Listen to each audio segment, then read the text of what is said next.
Uh, Man, dude, I have so many questions, so many thoughts. Hey, what's up, man? Thank you for coming on, man. I really appreciate it. Bro. You were brought to my attention probably about over a year ago, just on all the stuff that you were doing. Pressing your own vinyl, you're putting out the sleeves, you're really pushing like the soul, and you've been doing this for years. But I barely found out about, like I said, about a year ago. But Glad I really, reached you. so you're the person that has really, for a lot of songs that I've heard, I'm sure they were, from most of the records that you were putting out, CDs that you were putting out in the 90s. So I definitely want to thank you for coming on. Yeah, just to correct that, the 90s, but more so the early 2000s is when I really stamped my name, and it was just me. But yeah, man, in the 90s, I was a part of some great things. I don't want to take credit for for all those compilations in the 90s, because those weren't really me. I was a part of things. But yeah, man, thank you, appreciate that. Yeah, and that's what I love about George, is that like he will definitely correct you to make sure that you're on your game. So it's always like, you got to watch what I say, and I know that that's like in a good that's way, really man. cool, because you want to make sure that the right people are getting that love. You know what I mean? Exactly, man. I don't want to get too much credit for something I didn't do, or I want to make sure the story's told perfectly, exactly the way it was, because I was there. And I can still remember how it went down. So you got a good guy here to interview, man, because I was there. So not too many collectors these days, and I'm not knocking nobody, but just not too many collectors that are around these days come from my era and could tell the story the way I could tell it, because they weren't in the thick of it all. Yeah, and that's what I've been hearing just around the soul scene. That I see from you is that you're very outspoken, right? Yeah. You definitely put it out there. Hey, this is how it's been, and you're really organized on the story, and that's one of the reasons why I reached out to you, because I feel like to me you're important to what the soul scene. I don't know. I don't know if the soul scene would be as big if it wasn't for someone like yourself or the other people that you are working with. I mean, that's very honorable mention, man. Thank you. Well, just because I mean, it's a crazy story. Yeah, and I look at it like this. I mean, one of the things that I think about, and we kind of talked about this, is like I had a cousin that was very into the oldies, in the neighborhood oldies, and he had a CD, and it was like, we all heard the Art Laboe, right? Art Laboe is like training wheels for everyone that's into oldies. I don't think you cannot mention Art Laboe's name. You cannot not mention his name when it comes to oldies. I think that's where a lot of people started from. But then the oldies that he was playing were like on a different level. They were like gems, and they're like hidden gems. And like, if you even could hear these oldies on a CD, it was like, wow, like, where'd you get that? And you were bringing, along with others, you were bringing this music to the forefront. So I feel like, you're very important, because I don't know if there's any other person that did it like you guys. Can you kind of go into what your thoughts were on putting together music like that, like compilations like that? Man, well, first off, I mean, to correctly tell anything, right, you got to start from the beginning, right? So, in the mid 90s, CDs and tapes, it was before the internet, before a lot of things were different, done differently. So it was like, we were buying records. First of all, I was a record collector because of my, that's the same story with, if you take a look at all these interviews and collectors of interviews, people who collect records and stuff, it's for some reason, like, it's always the mom and dad get brought up, right? Look behind me, it's my mom and pop behind me. It wasn't for my parents, growing in the barrio, fucking listening to what they've been listening to, I would have never really excelled on it and picked up on it. So my dad and my dad more particular was more of a doo-wop collector. They did have soul music, and this is like early 90s, bro. Like, I was like 14, 15 years old, absorbing it, like really absorbing what my dad was listening to. I mean, I've been hearing him play it all my life, but I was really starting to absorb it because I was a teenager, going to high school, going through the motions, dating girls, and really relating to the music at that point. Like, whoa, okay, now I get it. So my dad, luckily, my dad would go record digging every now and then at certain record stores around the neighborhood where he lived in Pico Rivera. So we'd go to Norwalk, we'd go to like Winslow's Records, that's not there no more. We'd go to like Bagatel's in Long Beach. We'd go to like actual like brick and mortar record stores, you know, that a lot of those ain't even around no more. But Bagatel's, I remember, A1 Record Finders in Hollywood. Of course, you had Sounds of Music, you know, and you would have to talk to Mondo or Carlos to really get the good stuff. And that's what my dad and Marcos knew, those guys. You know, hey, Mondo, fucking, we're looking for this record. So Mondo was really big on the underground stuff because he would get those underground songs imported from the states where they came from, you know, because the average person wasn't really on that level back then. The average person was just good enough to hear the Midnighters, or they were just happy enough to play what was playing. You know, you had those few collectors that were looking for something more, you know, and would go above and beyond and would ask questions and dig deeper and hit up other collectors like Mondo. You know, Mondo's a big part of my dad and his homeboys collection, and they knew other collectors from different barrios, believe it or not. I remember there was my dad and his homie would go to different neighborhoods, you know, to pick up a tape that they made and you know, and hear what was on that tape and like compare notes, and like they were kind of like doing what we're doing now, but back then, but on a whole different, like underground, under the radar level, you know, just straight.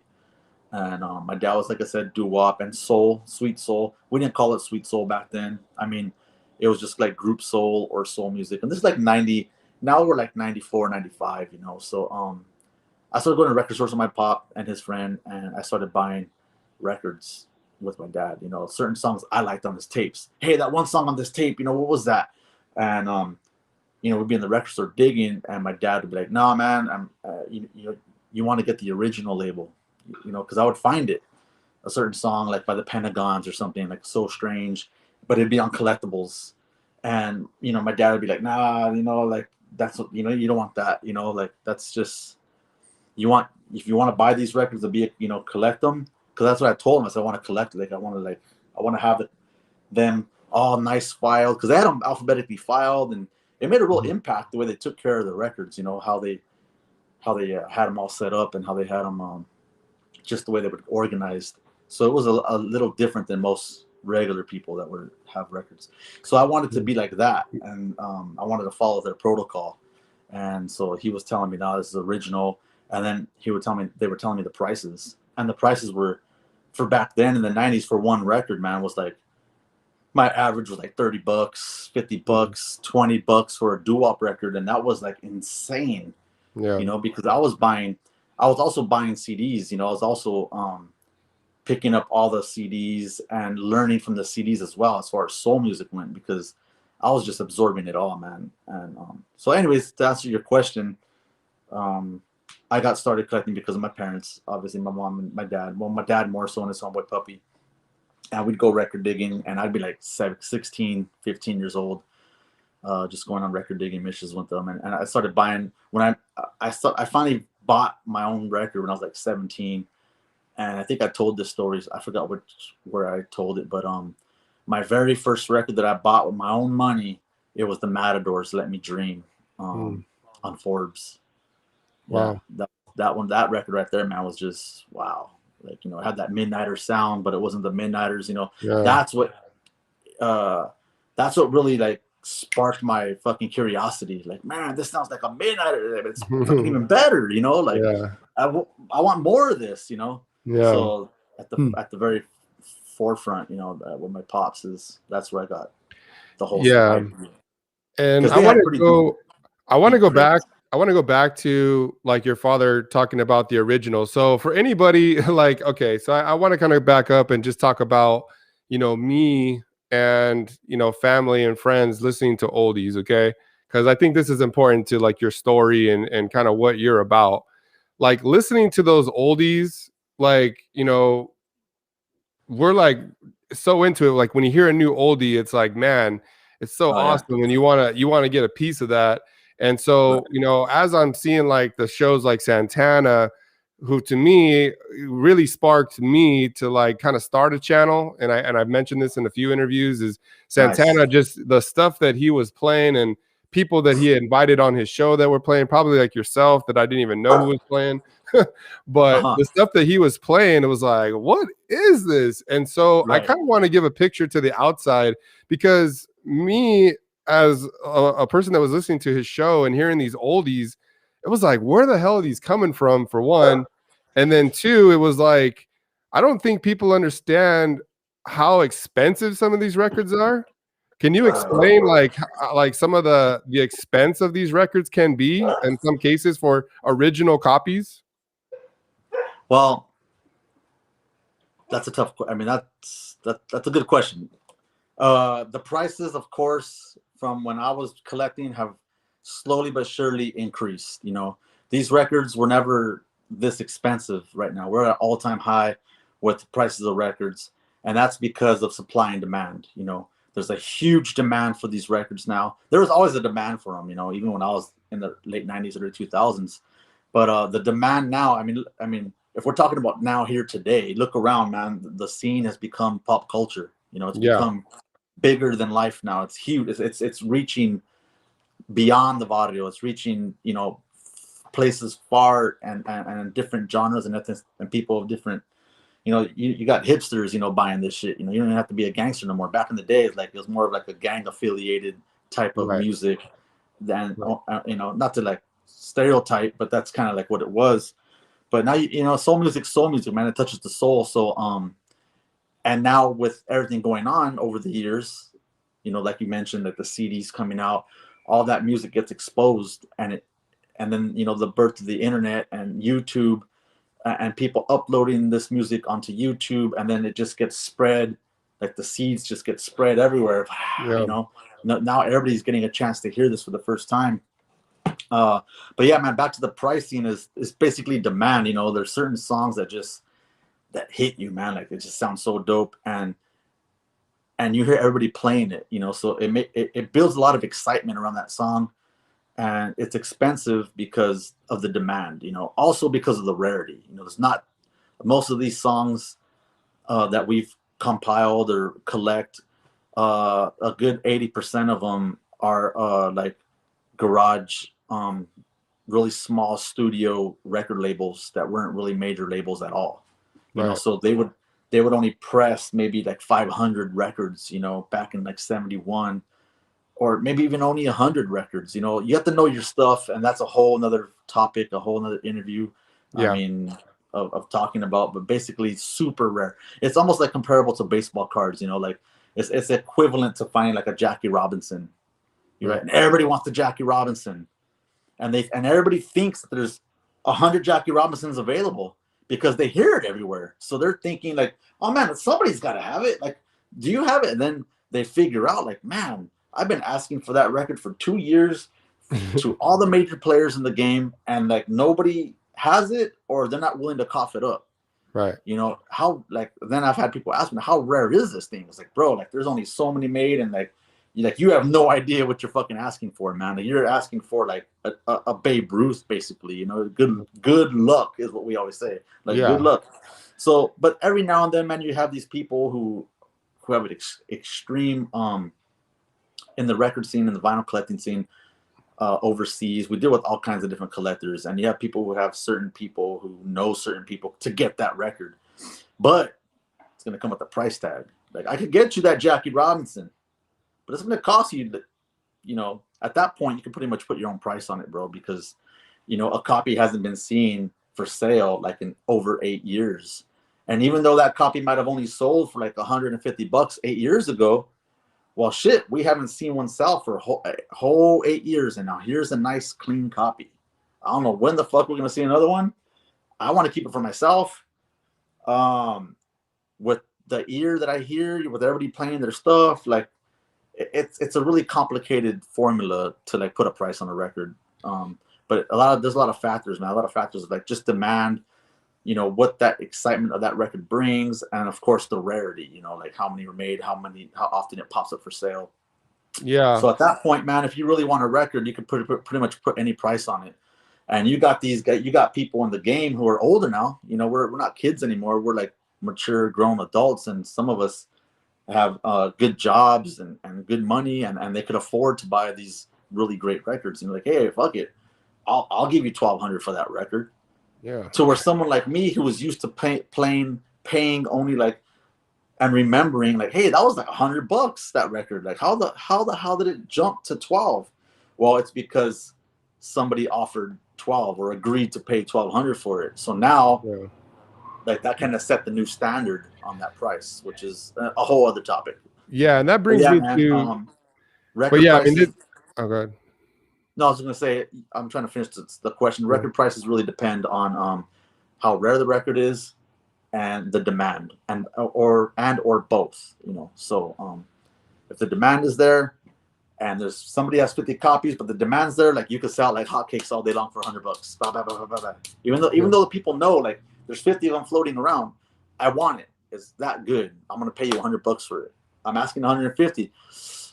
Yeah, I want it. You know, because it's just flying. It's just going. You know, so now today's market is just a lot different than it was 20, 25 years ago. Yeah, and that brings me okay. to this. Brings me to like, I mean, again, like, it's so crazy, like to kind of hear the back and forth in the soul scene. I'm trying to be able to explain it in a way like I didn't know it existed. So let me again go back into a story here.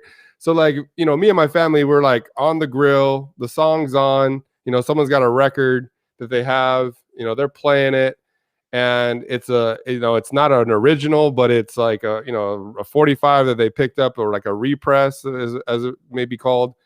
And you know, we're like, you know, we're enjoying the music because it's the song, and you know, it, and I don't, to me it doesn't really register as being a big deal if it's an original or a bootleg or anything like that. But I think that's a big thing with you from growing up, is that you're a person that wants that original record. And now you're seeing guys, like you said, hey, there's a guy that's out there that has the dough. He has the guy that will sell it to him, whether it be a original press or a bootleg press or a repress. And all this competition, and I don't even know if it's competition, but it could be competitive. This is a very, very competitive, you know, vinyl collectors out there that are looking at these new cats that are walking into the game, and even some old cats that have been in the game that are getting these represses that already have maybe a name. Does this frustrate you at all? Because you've been doing it for so long. Does it frustrate you that you kind of see the new cat that just has the great job and just buying hundreds of records and just going to an event and saying, hey, I'm a collector? Like, does that just frustrate you? Does that keep you up at night? No. Can you elaborate on that? I am who I am. I've made my mark. I'm in competition with nobody. I just do what I do. I have opinions that people ask, like you're asking me my opinion. Yeah. But does it keep me up at night? Hell no. You know what I mean? I'm actually grateful. It may sound crazy as because people put a jacket on me like, oh, that guy's like the record police and this and this and that. I'm a collector, bro. From jump, from day one. Like, I'm an authentic, real record collector. Like, OG 100%. I follow the rules and the guidelines of how collecting should be. You know, I hate to say rules and guidelines, but let's keep it real, man. There's rules and guidelines in pretty much everything you join, you know, see in different scenes, you know, like, so in our record collecting scene, there are rules and guidelines that should be, you know, followed, you know, just like if you join a car club, for instance, you know, that car club has certain rules and regulations for you to be a part of that car club, right? Whatever rules they set. So there's rules that people follow to be involved in the scene. So this record collecting scene is now a scene, like, as we notice, like everybody's like coming in. Yeah. But the part is that a lot of people coming in, they weren't taught the fundamentals of like being a record collector, or what is a record collector, you know. In my opinion, this is my opinion, of course, to be a record collector, you know, you want to wear that badge that you're a collector, you know, then you kind of you want to kind of follow that guideline. If you want to be a respected collector, you know, you want to be in the collector and play ball with us. Well, this is how we play ball. You know, we keep it original. You know, you could play a reissue. You could do what you want, bro. There's no really, like, this is America. You know, you could buy reissues, you could buy bootlegs if you want, but you know, it's all how you conduct yourself within the scene. Like, don't buy your reissues, don't buy your bootlegs, and don't go play them out and try to and call yourself that you're some OG, triple OG collector, but you're Yeah. playing these reissues and you're playing these bootlegs, and that's not real. You know, you're just trying to, you know, pretend to everybody that because they hear that crazy rare song, they're the audience. They're not really looking at your record. They don't know if it's original. They have no idea. They just hear Right. the song and they're just like, oh fuck, this person's killing it. But they don't know that you only paid like 10-20 bucks for that record and you got it like that. You didn't go through hell to get it. You didn't go through the steps to get that an original record, you know, because somebody may play that $20 bootleg of that $1,000 record, and it's booted for a reason. You know, bootlegs and reissues are bootlegged and reissued for a reason, and that's because the song is very popular or wanted or in high demand. So someone remakes it because it's almost impossible to get, that they make a boot or a reissue of it. So Right. they make it available to everybody because it's for the love of the music for them. You know, they want to hear the song. But if you want to be a collector, you know, you kind of want to get the original. You could buy the OG, you could buy the repress, you could buy the bootleg, and play it at home all you want on your private time, hear the song. That's fine. It's, for me, my problem is the minute they go online and try to like pull the wool over everybody's eyes that, you know, that they're playing the original, or that, you know, because they don't let no one see the record label. So I've encountered that a few times, and that's the only thing that kind of rubs me the wrong way, is when people try to perpetrate Yeah. with their collection and be somebody who they're not, with the records, and not really know anything about the culture of being a real vinyl collector. You know, they just come in real quick and they really don't know the fundamentals, like I say, and sadly, they don't get taught the fundamentals because they just come in here blindly. You know, they just see something happening going on and they want to be a part of it, which is fine. But if you really want, you know, to respect the culture and respect the game, and talk to a collector, man, talk to a seasoned collector, and just ask questions. You know, I always tell everybody that all the time, man. You have any questions, just ask me any questions, and I'll walk you through it, man. I'll tell you the do's and don'ts of how I was taught, and I'll pass it down to you, you know. And it's up to you if you want to try to be a collector and make this really your life and you're really going to be about it, or if you're just in this to have fun, play records, you know, get booked. That's cool too, but just understand, you know, you're on that level, you know, and that's cool to be on that level, but we're going to let it know to other people as well that you're on that level and you're not wearing the collector badge, you know. Yeah. But welcome to the vinyl scene, you know. It's Yeah. beautiful. It's beautiful that you're carrying this music on. So that's what I love the most, you know. All these people are so it's for the love of the music, and they love the music, and they love the vinyl, you know, right? Because you could touch it, feel it, smell it, collect it, hold it. Even if it's a bootleg, man, even bootlegs are going for money, you know. It's just crazy. It's pretty much supply and demand, you know. You can make Yeah. anything collectible at this Yeah, and point. that brings me to the next question is, okay, so, and I guess what are your thoughts on this? So you put together compilations of, you know, these records that are rare records that not everybody can get a hold of. You put Right. together on vinyl now, and that's a big deal, because I don't think, not that I know of, I mean, I know maybe one other person that's doing it, but I don't know if there was anybody before you that was doing these compilations, other than like the East Side Story type stuff where they're kind of doing compilations, but I don't know if there's anything before that. Correct me if I'm wrong. But so now, if, Yeah. what are your thoughts if, like, okay, so I'm a new collector, I buy your record, your vinyl, I'm at a party, I throw it down, and people are going goo goo gaga over what you provided me on that record. Is that like a cardinal sin because I'm getting the love off your record? That's a Or good question. I never really thought about it in that angle, but you know what? it was emailed to me. Usually, This question was emailed to me because it was like, I was like, wait, what? oh, That's a great question. that's a great question. You know, well, first of all, by me making my album, it's something I've done. Like all my like you mentioned, all my compilations I made were from original records, and I've comped them onto CD back starting from the mid '90s all the way up. And then in 2005, I started Sons of Soul Records, Gangsta Soul Harmony, which is my main, which is all me. You know, when I started that, and that was my main focus, you know, and that started in 2005. And from 2005 until 2015, I was releasing different volumes, and I was being a collector, and there was other collectors as well doing the same thing I'm doing, releasing compilations as well, because I'm not the only one doing this. There's plenty of other collectors out there who have the mindset and have the passion and have the drive, and who want to like create something, because people are I'm a creative person, so there's obviously there's other creative people, and this is our outlet, so I made these comps from using original records.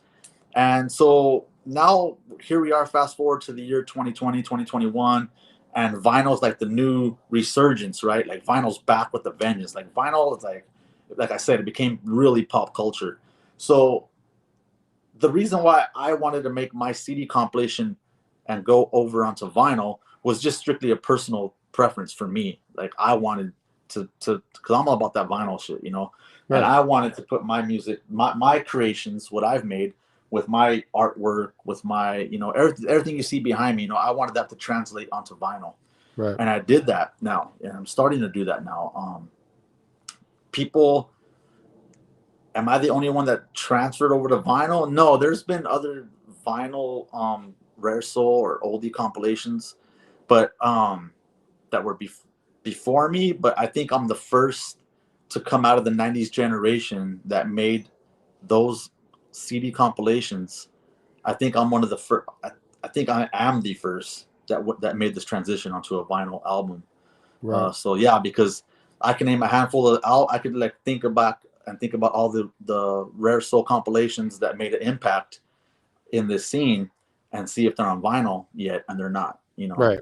But yes, people are starting to like make vinyl records just because the vinyl culture is just like goo goo gaga. So one thing I want to mention about being a sweet soul, rare soul record collector, when I was talking about wearing that badge and coming in with records, here's my take on the album issue. That's particularly collecting 45 RPM records. Okay. So to be a collector, I mean, it's almost like an unspoken thing. Like, but we know that these singles, that's what they are. They're singles. They come on 45 albums. So for you to play my album and for you to get all kinds of props from it, that's great. But to ask if it's OG or whatever, it's an album. It's not a 45. So just by me seeing it's an album, like, it's kind of a weird way to say this. I don't even consider it like a part of the 45 culture. You know what I mean? Because it's an album. It's a whole different entity. Even though, so I don't associate it really with the 45 collecting culture, because now it's an album.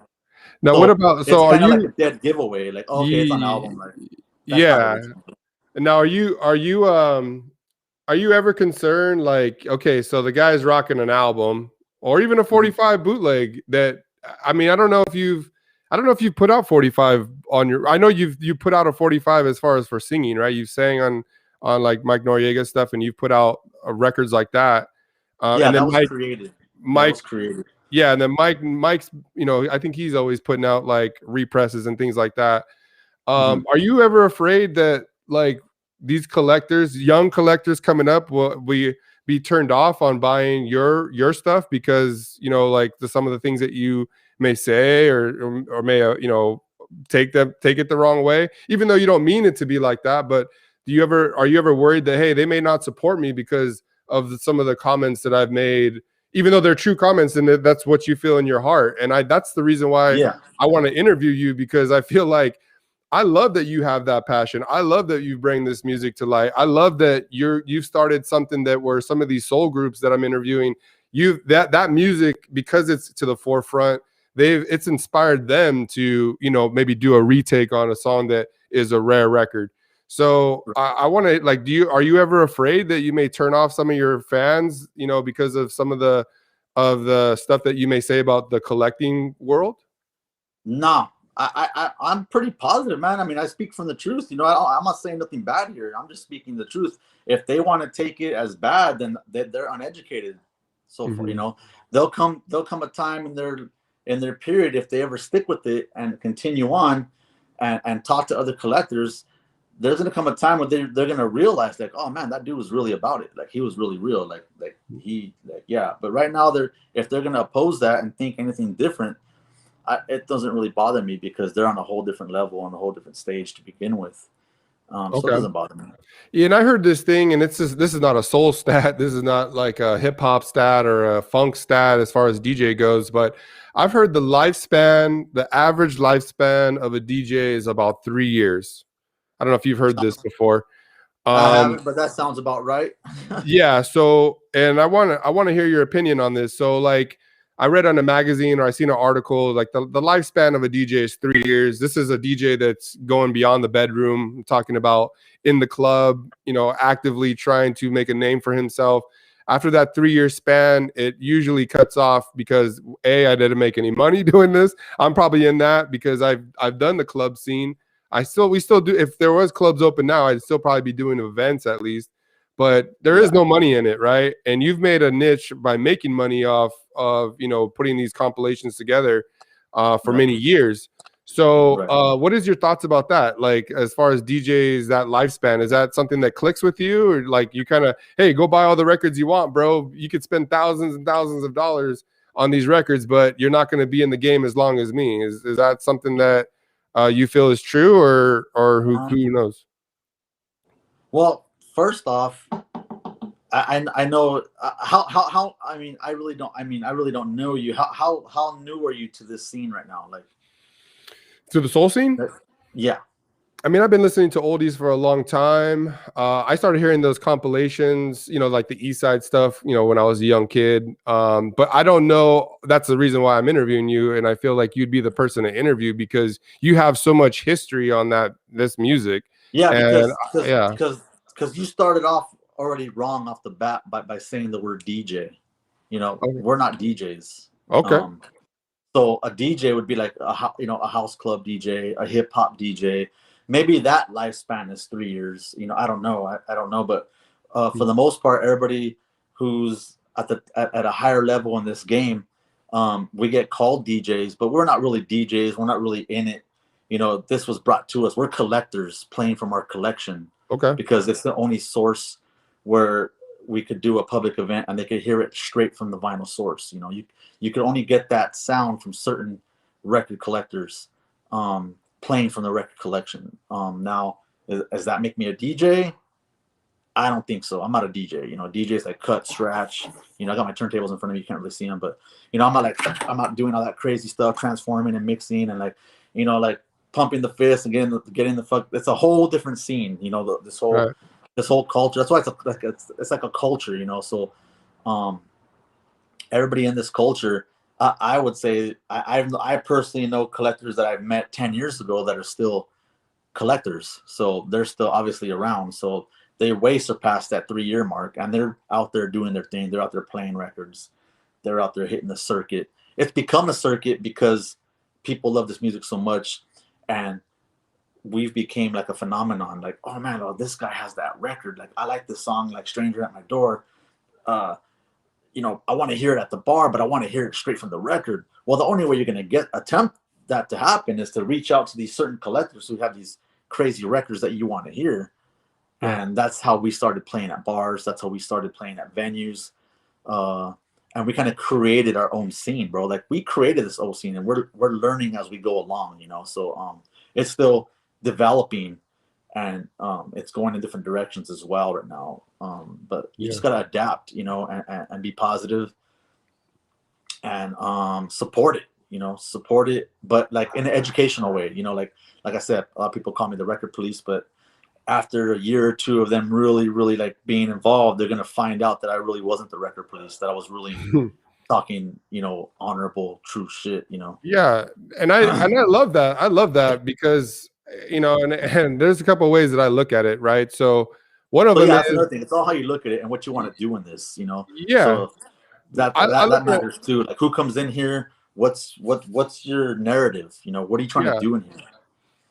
I mean, there's kind of like two sides of the fence, and there's two types of, I guess. I mean, there's a lot, I guess, different ideas about like some of the things that you're saying. One of them, like, I feel like, to me, I mean, I just love the music, right? And I think you hear that a lot. Like, I just love the music, man. I just want to play the record, and that's what it is. Like, I feel like sometimes I feel like sometimes when I first started hearing like, and not And that just is fine. yeah, not just yourself, but like other collectors out there or people that are spinning the soul, it's like there's like this, like I feel like I'm like in the Wizard of Oz in a way, and it's like we're like Munchkins, and like we're like enjoying the music, and the girls are shaking it, the carne asada's on the grill, you got like everyone's having a great time, and like you said, like people consider you like the soul police, like here comes the Wicked Witch to the West, like hey bro, that's a freaking reissue, bro. You're hey, we're partying here, you know what I mean? Like who cares? No, well, see, that's different. At a party, it's different. That's what I'm saying. It depends what your narrative is. I speak on these experiences that I've had when I've seen people try to do this firsthand at an actual venue, a paid venue, and they would get paid. You would have like 5 guys get booked, right? Yeah. Let's just say 3 of them are collectors like myself who really follow the integrity of collecting these records. Like we want the original. We spend all our lives looking for these records, right? We hunt, we go through hell, we lose families over it. We eat top ramen all week. We go through hell to have these certain records, right? Because I'm not a rich man, and so it's like 3 guys like that, and we all have the real original. We all have that respect. Like, okay, we all know what's up, And now here comes like the new person that gets booked, right? And they have a mixture of both. They may have took notes and they got some original shit, but for the most part, all their heavy records that sound killer are all those $1,000 reissues, right? Yeah. So usually what happens is when a bar or a venue books people, they usually wait for the headliners to play last, which would be myself, so and so, so and so, and so and so. They're usually going to play last and close out the night because they got the heavy artillery. Exactly. Right? Yeah. Which it should be that way. And the new person who comes along, they're going to open up for us. Right. Well, what happens when that new person comes involved and they played everything we were going to play, but they played the reissues? Right. This kills. I mean, but we were going to play that. I was going to play that, I was going to play that Young Mods on fucking, on the pork. But now this person played she played, or she or he played that, and it's like, fuck, I can't play that record. And then like the next record plays and it's like, fuck, I can't play that record. And like this person is killing it and getting all the attention and all the praise. Like, yeah, the crowd's like, fuck yeah, dancing. Like, and now this new person is making a name for themselves that they're on our level. Like, man, because it is about the music. But there's that weird gray area when they start mingling in, and whose fault it is. I mean, if it's anybody's fault, man, it's the people who book people. Wow. It's the venue, the person in charge of like the venue booking people. You should know, like, if you're gonna book certain people, maybe you shouldn't book certain people, because you're gonna have that happen. But the people don't know any better. The people who book, they just want the happening music, and I understand that. But that's where it gets crazy within the record. Yeah, and I know like people listening to this on the outside, and even myself, like I said, like yeah. How does it sound to you? Kind of strolling, huh? How does this sound to you? Does it sound crazy? Does it make sense? No, does it sound arrogant? I don't know. Yeah, let me explain. So, and again, this is like, I'm a little munchkin in the Wizard of Oz, just walking into this world of like, soul. And I didn't know how deep it was. My family and cousins and friends that love this music, they had no idea how deep this was. And you saying it sounds bizarro, right? It sounds like bizarre that like someone is feeling that way, but I get it because like we kind of talked about it in our pre-interview. It's like, the guy that has the Babe Ruth card, right? He's got the Babe Ruth, he's got the Mickey Mantle, he's got the Michael Jordan rookie card, and it's worth thousands of dollars that they've invested their time, their money to chase this card in auction or whatever to get this card. And this guy walks in, they went through in their whole life. And then the guy that has like a picture of it is walking into the auction or to like the collector's, gallery. And he walks in with this fake baseball card. Yeah, he walks with this fake baseball card like, hey, I got it too. It looks the same. It smells the same. It tastes the same. It's the fucking Babe Ruth card. And you guys are sitting there like, what, motherfucker? Like, I just spent my whole life chasing this fucking card and, you know, putting it available to people just to look at it and look, you know, see it. And here you are, like, you know, with the card that's not even fucking real. Like, you could rip that shit up and it doesn't even matter. So I understand, like, your, right. I understand. That's a good analogy. I understand collectors, you know, pain, because at the end of the day, hey, we all want appreciation, right? We all want to be appreciated for the records that we bring forth. Especially, I think in the vinyl game, it's very touchy subject, because it's like, okay, George has this fucking record, right? And he's dug this record, and this belongs to his heart, that this is the record that should be played because it's a fucking banger. I feel it's a banger. And then when he throws the record on and people are dancing to this record and feeling this record in the club or event, it's like, fuck, he knows what's up. Like, he really knows what's up. Like, he's got the fucking record, bro. Like, he fucking has it. It's not like he just stumbled upon it on YouTube. This motherfucker has the record. And so I feel like that's where it gets really. And he knows everything about the record and where it comes from and how many were pressed and make sure. It's that's the thing, you know. You got all these people coming into this game, and you just said the magic word, man, and they just don't know. You know, right? They just don't know how deep this is. So I feel like for the fan, I feel like for the fan. Well, I feel like for the fan, if you're in the club, I think this is something that you may agree with, but I don't know. If you're in the club and you see someone that's spinning 45s, and you should do your homework on them. You should do your homework on them. If you're gonna, let's say they put out a compilation or they put out a 45, and I feel like for you, it's like, do your homework on that person. Make sure you're like not falling for like a false idol. You know what I mean? Like, make sure the guy that you're praising is legit. That's all I think. I think that's kind of hard to make people do. Like, hey man, because people just want to have fun, man. They're not gonna. Hey man, you really should like look into that collector, because you know I heard such and such and such and such. That person ain't gonna go out of their way to like look up this person and see what they've accomplished or not accomplished or what they're really about, what their MO is. They're just gonna have fun, go drink. So that's why it's so touchy with this subject, because we take it to heart as collectors, bro. And then you got people just coming in, right, who just don't understand it, you know. It's like, and now it's kind of too late to redo it, because it's already pop culture now. Yeah, and it's like a gangster. So it's kind of hard to like. It's kind of hard to like, you know, say nicely or come across it, you know, respectfully, and yet not hurt anybody. Not fuck anybody's feelings, you know. But still, like me personally, I don't want to like come off too hard and blah blah blah.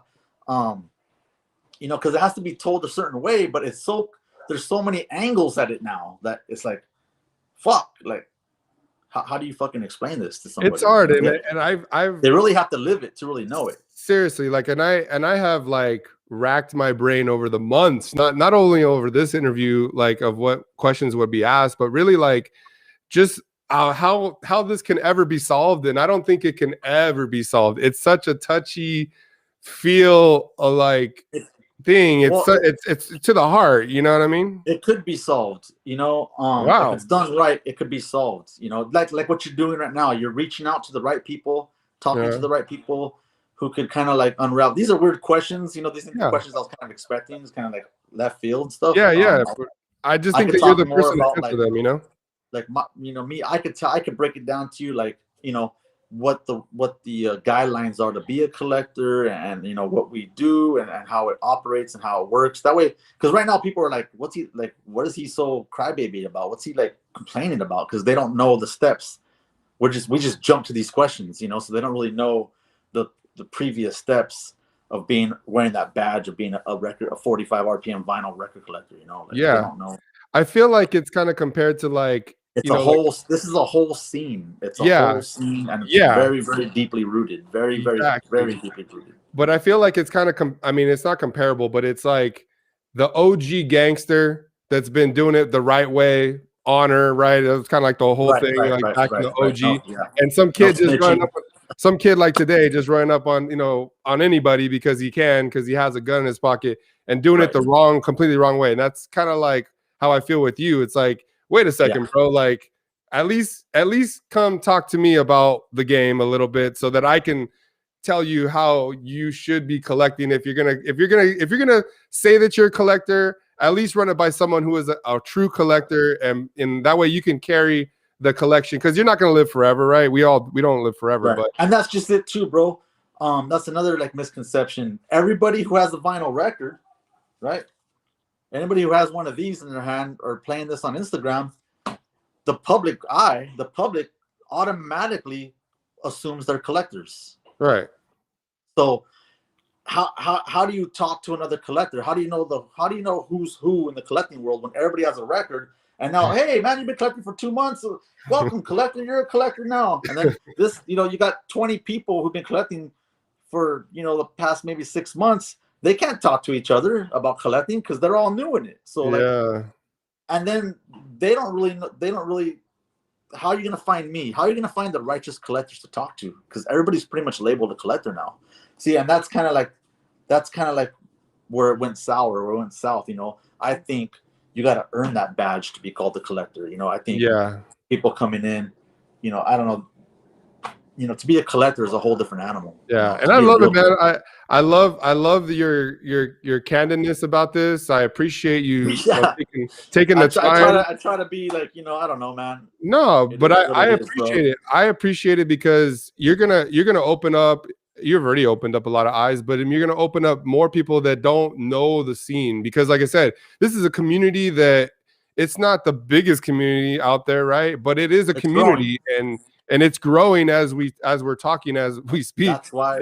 And I want other people to kind of see, like, there could be someone out there right now that's watching this or may come across this video and say, damn, I really like records, and yeah, he is doing it the right way. Maybe that's the way I need to take my approach to. Yeah, there's been collectors I've met that they started off, they were mixed, like there's levels to this, Yeah. And I don't hate on nobody, man. I just understand, there's levels to this. And as long as we could all agree and understand that you're on this level and we all agree with that, cool. This guy, he's on that level. We all agree with that? Cool. These people up here, they're like way up here on this level. Can we all agree on that? Cool. But there's no, like, there's too many people in the pot now for that to get all sorted out. So the only way this could really get fixed. You ever see Hip Hop Undercover? I haven't seen it. I know you brought it up. You ever see any hip hop documentaries? Hip hop. The hip hop culture is just about as old as soul music. The hip hop culture really took a boom like in the late 70s, early 80s, and we all seen how hip hop evolved, right? Hip hop's like evolving, bro. Like, you got rappers, then they started branding their own merchandise. Sound familiar? They started doing their own thing, started their own record labels. Sound familiar? You got these rappers doing this.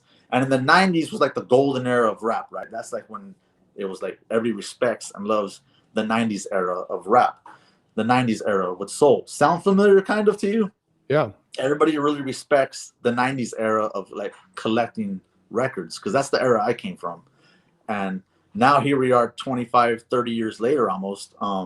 It's just a whole different ball game. So the only way to really truthfully like set the record straight, and so everybody could like really pay, like you said, pay attention to it, would be to, honestly, and we're working on it right now, would be a real big like Netflix documentary on the rare soul scene. Right. You get the right people to vouch for the right person, and so and everybody's story kind of coincides with how the timeline went and how everything evolved. Then people watching that, they could connect the dots of how everything fucking unfolded up until this point, So I think there is a way to have a better understanding of this rare soul scene culture, because it's definitely a scene now. It's been a scene. Yeah. I've been at the forefront pushing the envelope for the scene. Every time something new happened, I was either a part of it or involved with it, or had my hand in it. Every time something changed in the timeline and made a shift with the direction of the sound of the scene or what we were doing in the scene, I was there or involved in it. So I mean, someone like myself in this documentary would be great. There's a handful of other people I know would be great to be in the documentary, and I also want to get the new people involved in the documentary to hear what they got to say, and to hear any questions, because you can't solve nothing if there's no questions and answers, right? Right. So if you want to solve, if it's like a confusing problem, I'm here for any kind of questions, man. I go by at the Vinyl Life on Instagram. You have any kind of questions, any kind of hatred you want to throw my way, DM me. Like we'll handle it. We'll figure it out. I love it, man. I love it, man. It is such a. I know. I don't want to drag too long on this because I feel like there's so much that I know. That we can be here for weeks and months and there's years. There's a whole 3-day documentary on this. Yeah. I don't hate. I want to let it out be known, bro. I don't hate on nobody. I try to support. I give everybody a first try to support them. If they want to show love back and support back, that's all good. But at least I always have open door policy. I used to do. I have my own podcast. I've brought people on, interviewed them, showed love. It's all about bringing awareness to this culture, this scene, because it's huge, bro. Like it impacts. It's not just some DJ culture. This is like a deeply rooted like Chicano culture, man. It's just as deeply rooted as lowriding, possibly. It goes like hand in hand with it. Yes. So it's definitely evolving and becoming something, and there's definitely a lot of people that want to be involved in it. But you gotta learn the right way, right? You gotta come in it. And figure out what you really want to be. Are you really about this lifestyle, or are you just about like having fun and going to the bars and playing records, and that's cool too. But just as long as we all understand each other's levels, then we're good. That's kind of where I stand with it, man. I don't hate on nobody. It's great that I take pride that people are loving this music. It's keeping it alive. And I love that you're doing it. I love that you're doing it. I love that you're putting out compilations. I love that you're putting out the jackets for the records. I love that you have this creativity that's really getting people involved into this culture. So I don't want to go too much further because again, we got the interview, but I want to let everybody know. So March 1st is when this interview will drop. This is basically what I want to accomplish on this one, is really just George, in his own words, explaining, his life and going over what he's been through to get to this point. And I've just heard of many different interviews and also his podcast that he has out that I've listened to. Very informative. And if you want, George, can you drop that and where people can find your merchandise, how to find you, and they can ask you questions and buy some of your products as well? Yeah, man. I used to be on Facebook. I'm not really on Facebook much no more, but I just go by George Miller Jr., my name on Facebook. I should pop up. Instagram's really where I'm at. And I have 3 accounts, but you could just follow at The Vinyl Life. And there's only 1 L in Vinyl Life. There's not 2. So it's Vinyl like IF _, but I'll pop up. And, I have my website, and I have all kinds of dope ass merch, and my creativity, like you said, I have to keep it alive and keep people excited about this scene and culture. Believe it or not, man, I want this to grow. I want it to grow out of control towards worldwide. I want to leave my mark in history. Like you said, I'm going to die. I'm going to be gone one day. And I just hope that my mark is left behind and it carries on. That's all I'm trying to do, man, like any other man or woman. So, you could my site right now is on big. I used to have my own website, my own .com, but I got rid of that one. So I'm on gangstersoulharmony.bigcartel.com. Or if you get on my follow my Instagrams, I have the link in my bio. And then my podcast is on SoundCloud, and it's called Soul 101 Podcast. And I was doing that over at the B-Side Shop in Covina. Shout out to the B-Side Shop, man. A lot of good homies there. A lot of good people there. They're still doing their hip-hop podcast. I got so many different layers of what I've been involved with in music, man. Hip-hop, just it's a crazy story, man. But that's where you can find my podcast if you want to hear about 5 episodes where I try to take it to the beginning, in my opinion, of how like the rare soul oldies kind of took the place of the Art Laboe oldies and came into factor in the mid 90s, and just really started evolving. And here we are in 2021, man, and it's like a worldwide epidemic, phenomenon, really, in a good way. Yeah. So I thank everybody.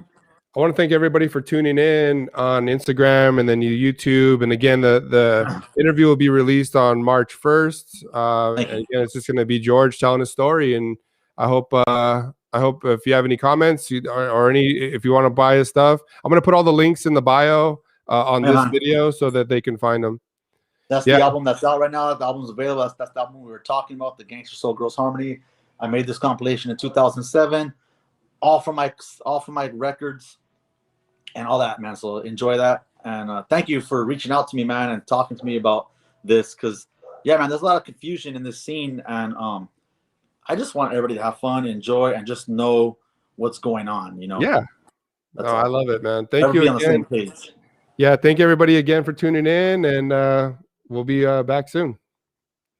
Gracias. Thank you.